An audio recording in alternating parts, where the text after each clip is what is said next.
자, 이 성적이 여러분의 수능 성적이라면 과연 여러분은 어느 대학에 지원할까요? 컨설팅 업체나 온라인 배치표 사이트에서 이 점수로 여러분이 원하는 대학에 지원했을 때 합격 가능성이 50%라고 이야기한다면 여러분은 어떤 선택을 할까요? 궁금하시다면 이 동영상을 끝까지 봐주시면 됩니다.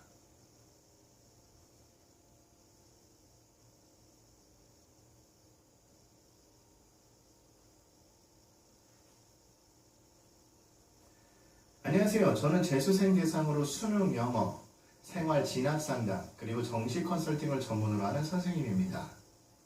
학생들 가르친 걸 좋아하고 보람될 것 같아서 제 기억으로는 2003년 겨울부터 학원에서 영어 수업을 시작했습니다. 그리고 현재까지 10년 넘게 재수생과 함께 동고동락하고 있습니다.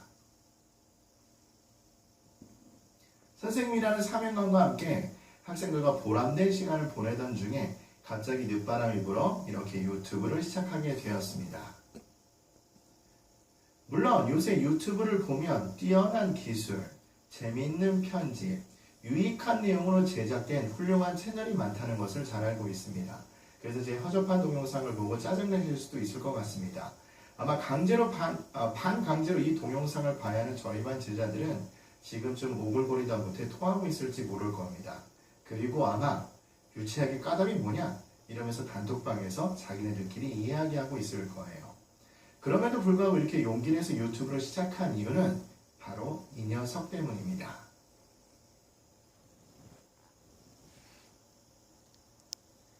곧 있으면 수능 성적 발표가 있습니다.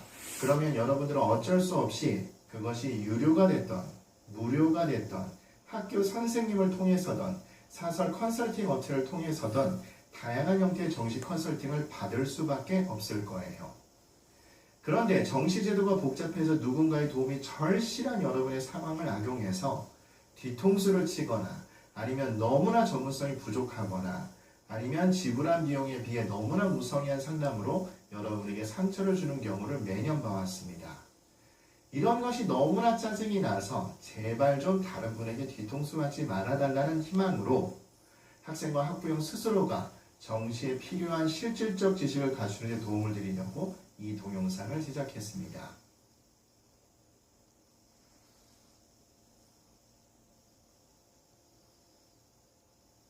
유튜브나 네이버에서 정시 컨설팅을 검색해 보면 정말로 많은 전문가분들께서 자세하고 유익한 내용을 강의해주고 계십니다. 이런 영업비밀 알려줘도 되나? 라고 걱정될 정도로 자세히 알려주시더라고요. 아마 이런 현상이 유튜브의 순기능이나 바람직한 현상이라고 생각합니다. 그런데 갑자기 저는 걱정되기 시작했어요. 전문가인 제 입장에서 너무나 좋은 정보들이긴 합니다만 정시 지원 경험이 없거나 적은 여러분 입장에서 그 중요한 정보를 과연 스스로에게 응용하고 적용할 수 있는지 걱정되었습니다. 또 전문가분들이 표준 점수가 유리한지 100분위가 유리한지 파악하셔야 합니다 라고 설명을 하셨을 때 표준 점수 100분위 중 어느 것이 나한테 유리한지 여러분이 어떻게 알 수 있을지도 걱정이 되기 시작했습니다. 제 경험상 그분들의 조언을 제대로 이해하고 따라하시는 분은 거의 만나뵙지 못했던 것 같아요. 이것만 알면 나도 정시 컨설팅 할 수 있다 시리즈는 이러한 궁금증을 사이다처럼 단번에 날려버리려고 제작했습니다. 아울러 상담받을 때 상담의 주체가 누구이든 그 사람에게 무시받지 않고 뒤통수 맞지 않고 정확한 상담을 받으셨으면 하는 마음에 제작하게 되었습니다. 저희 반 학생들이 수능 성적을 받고 저와 진행하는 정시 상담 과정을 그대로 보여드린다고 생각하시면 됩니다. 단언컨대 현실적이고 실무적이고 그리고 조금만 정성을 기울인다면 누구나 따라하실 수 있으실 거예요. 그리고 제 얼굴과 이름, 근무학원을 왜 공개하는지 궁금해하실 수도 있으실 텐데요. 제가 비공개로 하는 이유는 어느 집단에 속해 있다는 사실만으로도 제가 이야기하는 내용에 영향을 끼칠 수 있기 때문입니다. 예를 들면 타사 자료의 장점이나 저희 회사 자료의 단점에 대해서 언급할 때 제 얼굴을 공개하게 되면 이것이 힘들 수 있기 때문입니다. 그 이야기는 반대로 정말로 실질적 내용을 제공하겠다는 저의 강력한 의지라고 이해해 주시면 좋을 것 같습니다.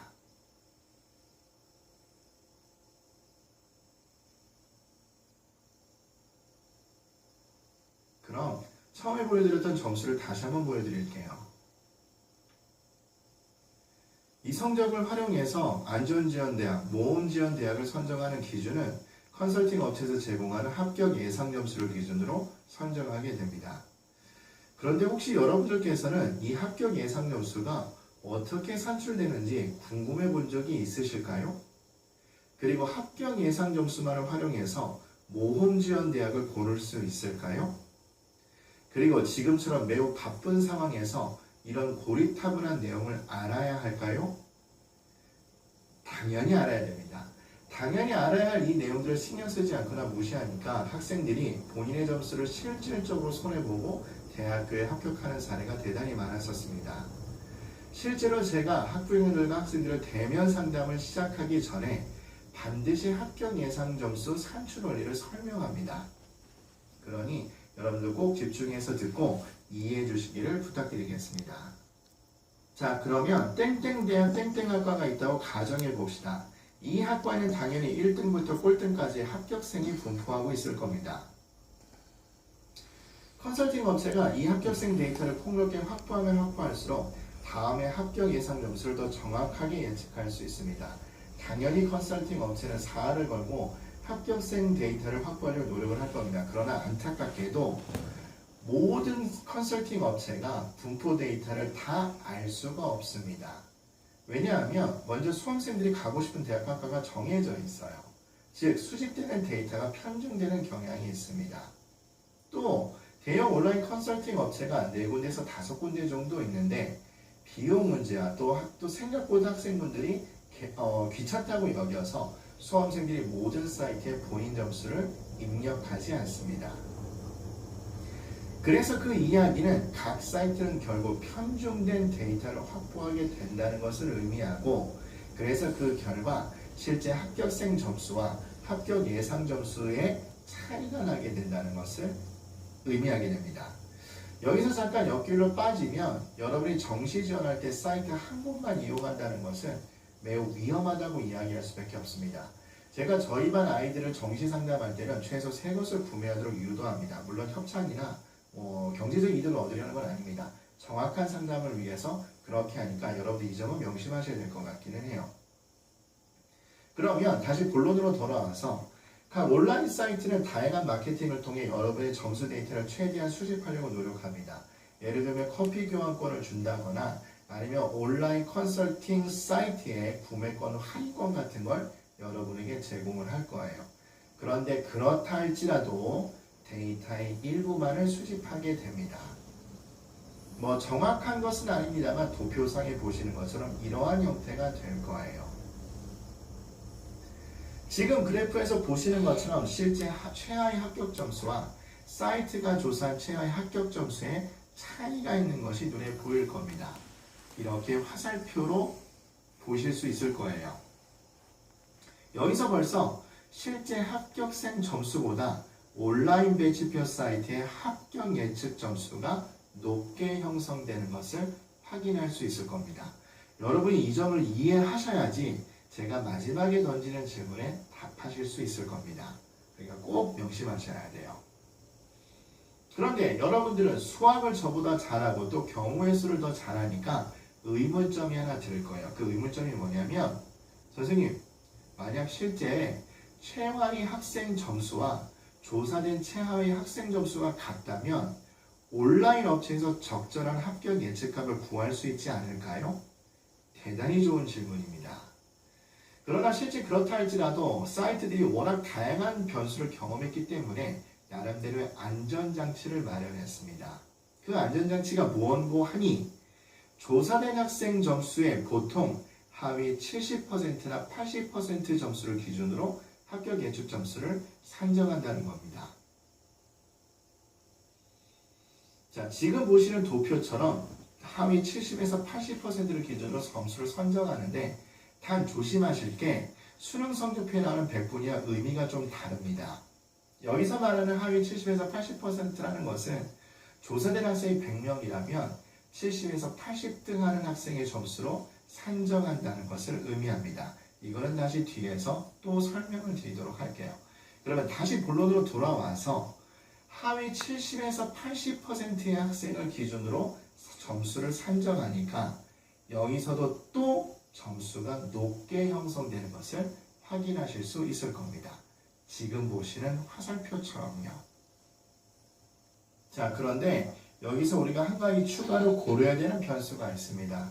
즉, 사이트가 하나면 문제가 없는데 사이트가 여러 개라고 아까 말씀을 드렸죠. 따라서 각 사이트가 조사한 데이터가 편중될 가능성도 분명히 존재한다는 겁니다. 예를 들면 오른쪽 사이트는 공교롭게도 합격 하위권 데이터를 수집한 경우를 보여주고 있습니다.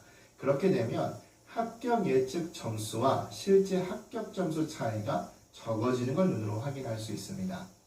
그런데 왼쪽 사이트는 공교롭게도 합격 상위권 데이터를 수집할 수 있습니다. 그렇게 되면 합격 예측 점수는 실제 합격 점수와 가운데 또는 오른쪽 사이트보다 훨씬 더 커지는 걸 볼 수 있습니다.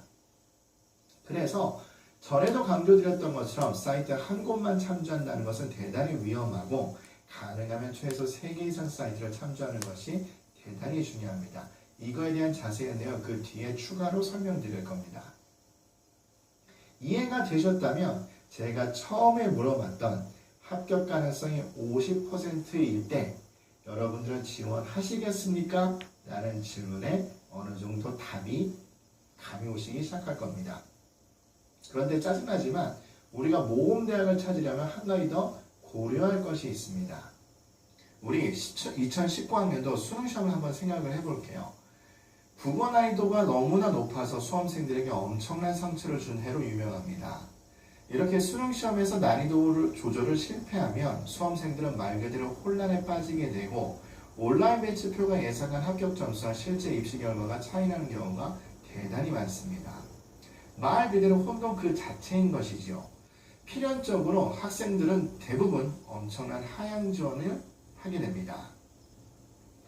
그럼 우리는 다시 한번 다음과 같은 상황을 생각해 볼 필요가 있습니다. 즉, 이러한 수능 성적을 받고 나서 여러분들이 제 말씀을 듣고 온라인 배치표를 결제했는데 그 온라인 배치표에서 합격 가능성이 있다고 선정한 대학을 지원했습니다. 그런데 안타깝게 모두 다 떨어졌다고 가정해 보세요. 생각만 해도 끔찍하죠? 여러분이 이런 상황이면 어떻게 행동하시겠습니까? 상상하기도 싫지만 만약 저라면 그 회사를 찾아가서 엄청 진상짓을 하거나 아니면 동일한 입장에 있는 수험생을 모아서 소송을 진행할 것 같기도 합니다. 그런데 소용없는 건 알고 계시죠? 여러분은 사이트에 가입할 때 법적 책임을 묻지 않겠다는 항목에 이미 동의했기 때문에 이런 것이 다 소용없는 행동이 됩니다. 또 실제로 그러셔도 안 되고요. 그러면 이번에는 입장 바꿔서 여러분이 온라인 사이트의 사장님이라고 한번 생각을 해봅시다. 앞의 상황을 고려한다면 사장님 입장에서는 적정 점수를 제시하여 지원을 유도한다기보다는 합격 기준 점수를 조금 상향 조정해서 제시함으로써 수험생들을 오히려 하향 지원하도록 유도할 가능성이 큽니다. 왜 그럴까요? 당연한 얘기겠지만 수험생이 합격을 해야지 환불 요구가 없을 거고, 그리고 여러분이 잘 알고 있는 인터넷 수능 관련 커뮤니티에 합격을 자랑하게 될 거고, 그것이 입소문을 타게 되면서 내년에도 판매율이 높아지기 때문일 겁니다. 결국 온라인 배치표 회사도 이익을 추구하는 회사라는 점을 분명히 잊지 마셔야 됩니다. 이렇게 점수를 상향 조정해서 제시하는 것을 저는 보정값 조정 원리라고 부릅니다. 즉, 데이터 편중에 따라서 합격 예상 점수도 이미 높게 산정이 되어 있는데 아까도 얘기 드렸던 이유로 보정값을 반영하게 되고 실제로는 합격생 최하 점수와 합격 예측 점수의 차이가 훨씬 더 커진다는 것을 깨닫게 되었습니다. 자, 이렇게 강조하는 보정값 반영 원칙을 저는 어떻게 알게 되었을까요? 지금도 생각해보면 너무나 가슴 아픈 저희 제자와의 경험 때문에 알게 되었습니다.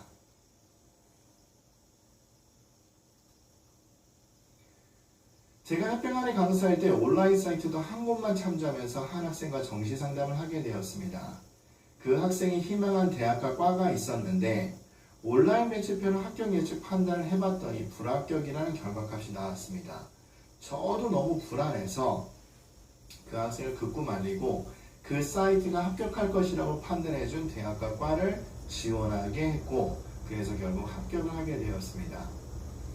그런데 그 다음 해 저희 반에 대학을 다니던 재수를 하려고 들어온 학생이 한 명 있었습니다. 그런데 우연찮게도 그 학생이 재학 중인 대학과 과가 작년 학생이 지원하려는 곳과 동일하다는 것을 알게 되었습니다.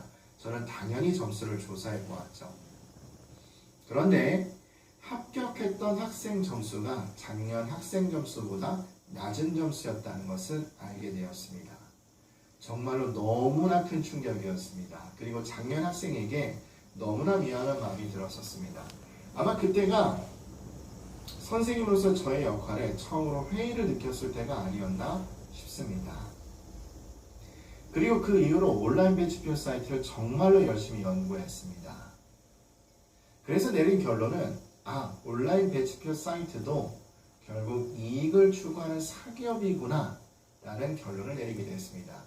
물론 이익을 추구하는 것이 나쁜 것은 아닙니다만 학생들의 합격률을 높여서 환불을 방지하고 내년 판매를 도모해야 되는 회사 입장에서는 적절한 합격 예상 점수를 보여주었지만 여러 변수로 예측이 틀렸을 때 부담을 회피하기 위해서 합격 예상 점수를 높게 잡아서 하향 지원을 유도할 수밖에 없다는 것을 알게 되었습니다.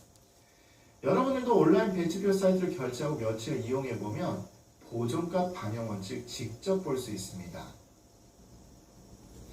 예를 들면 수능 성적이 발표가 난 직후에 여러분이 원하는 대학과 과를 입력해서 합격 예측을 한번 해보세요.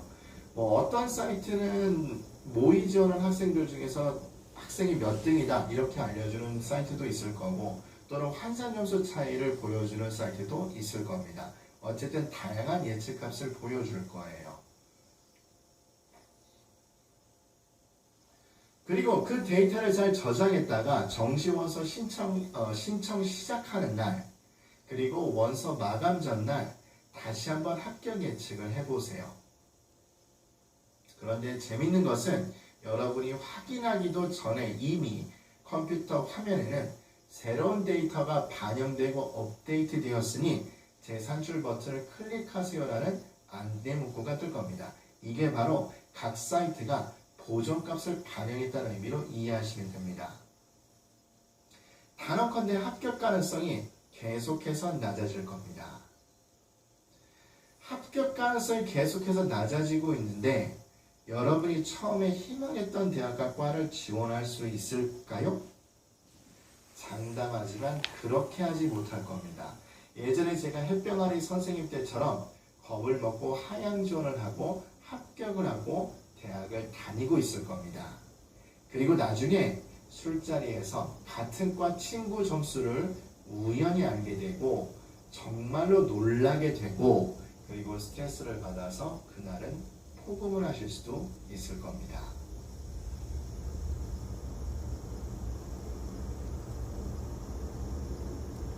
자, 그러면 마지막 질문을 드리겠습니다. 자, 여러분 어떤 대답을 하실 수 있으실까요?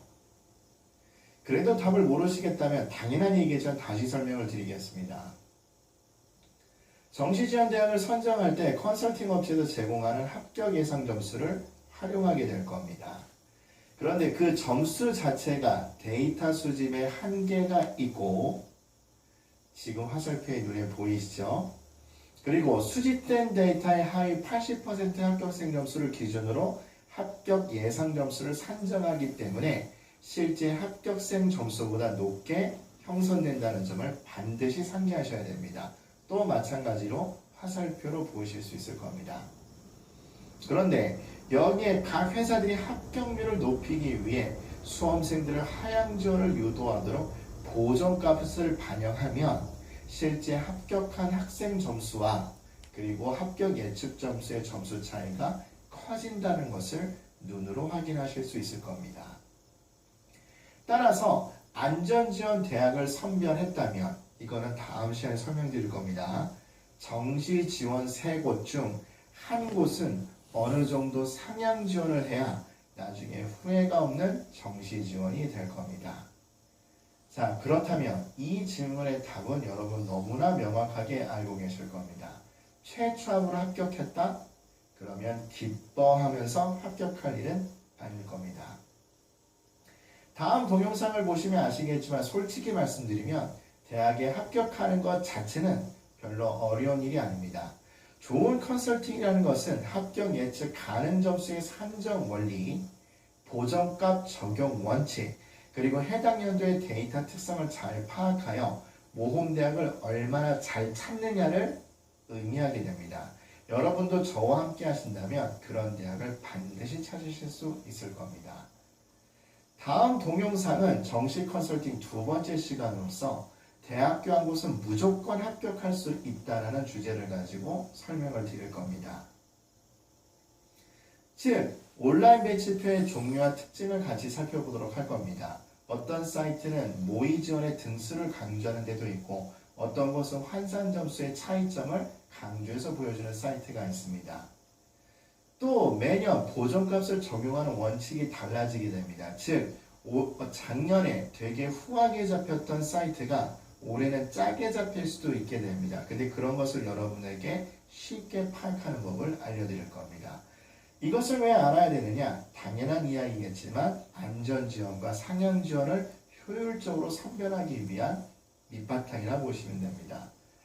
긴 시간 저하고 어떻게 보면 쉬운 얘기지만 어떻게 보면 어려운 얘기를 들어주셔서 감사합니다. 그런데 여러분 인생이 달린 문제니까 반복해서 보셨으면 좋겠습니다.